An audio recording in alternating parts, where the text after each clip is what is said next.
Welcome to Brunswick. By the 1830s, surveyor Drake with Robert Hoddle helped survey the district.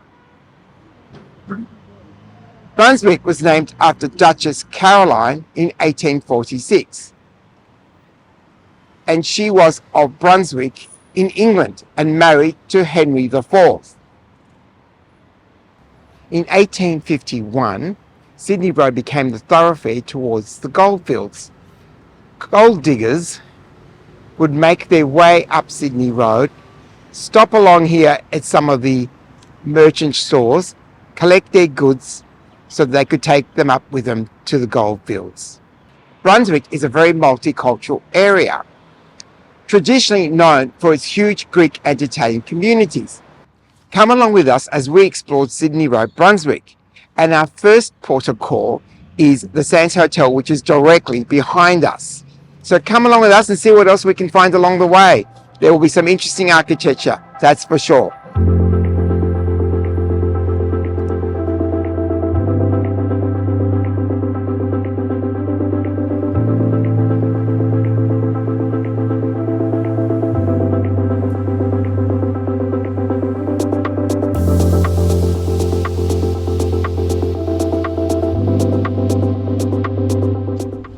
In 1884, the line opened up coming through Brunswick, and the station was built about the same time.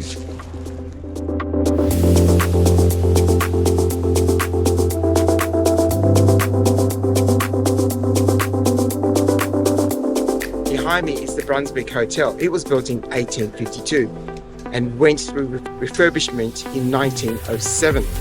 There's a little story that happened in the 1850s. It is said that Jack Twist entered this pub demanding 50 quid and not getting what he wanted. He scattered punters with a blast of pistol shots. Well, I wonder if he got away with that. The hotel is closed at the moment, looking a little tired, so I'm hoping that it will reopen sometime in the future.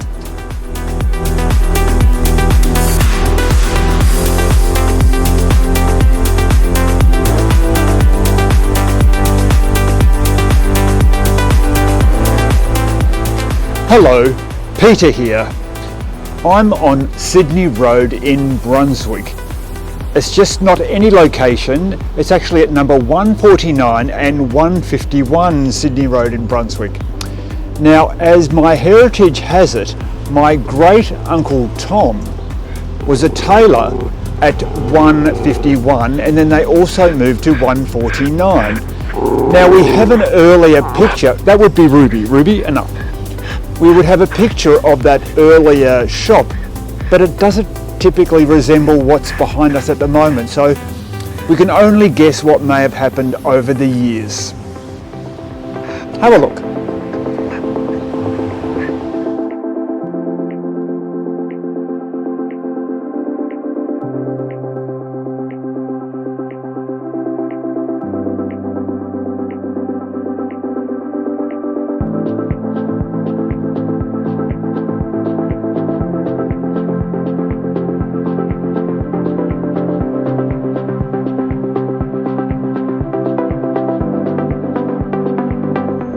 I'm standing outside the Lyric Theatre, which was built in 1911. It closed its doors in 1931 and then became the Brunswick Club. But in 2004, Louis Moran, one of the gangland drug dealers, was murdered here.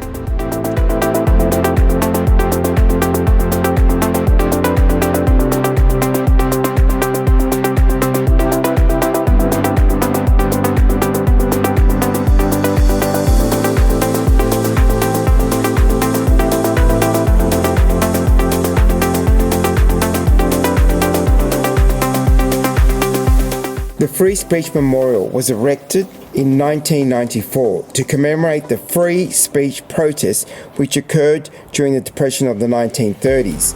Noel Counihan had himself locked up in a cage, brought on a cart to a public hearing. He was then arrested and spent 2 nights in Pentridge. Later that year, the government gave up on banning public meetings.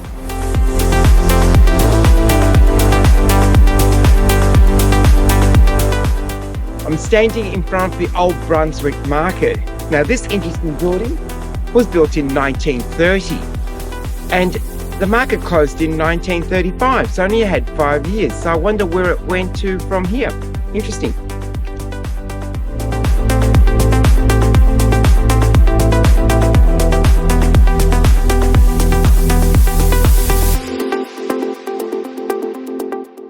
You would think we're stalking Franco Cozzo. Joe actually did the spiel when he was in Footscray, but there is also a store in North Melbourne and Brunswick. So Franco Cozzo to Vetondare.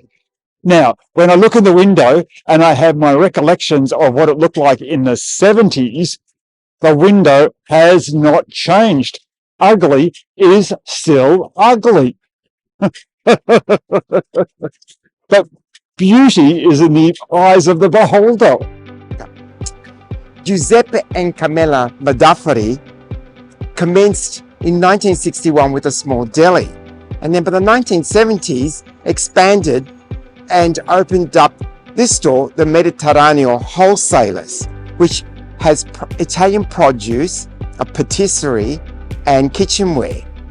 In fact, they were responsible for making my 50th birthday cake, and it was delicious. So here today, many migrants and Australians come from all over Melbourne just to this iconic grocery for their European goods.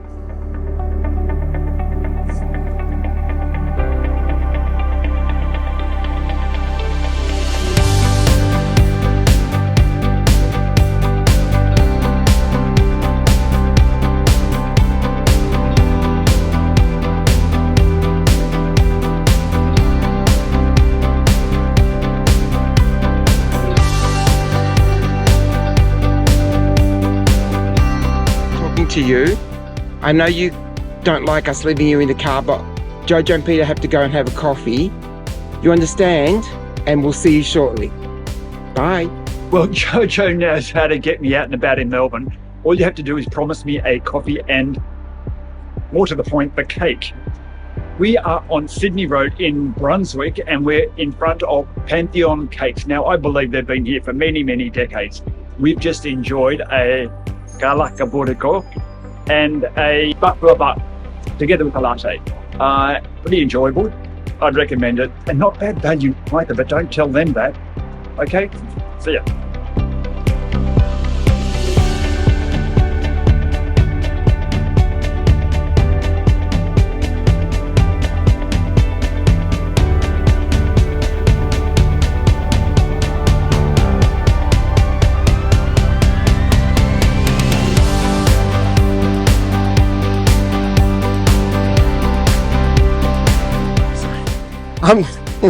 I'm standing in front of the oldest hotel on Sydney Road in Brunswick. It was built in 1854 and built for the diggers that were on their way to the goldfields for a little bit of that, and off they go. I am standing in front of Don Bosco. He was actually Saint Don Bosco, an Italian bloke, but this building behind me was built in 1945. It's for youth education, and then they extended it in 1975.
Behind me we have St Ambrose School. The school has operated on this site since 1891. However, the building itself was built in 1916. Now, why is this special to me? Because my mother went to school at St Ambrose. That would have to have been in the late 30s, early 40s.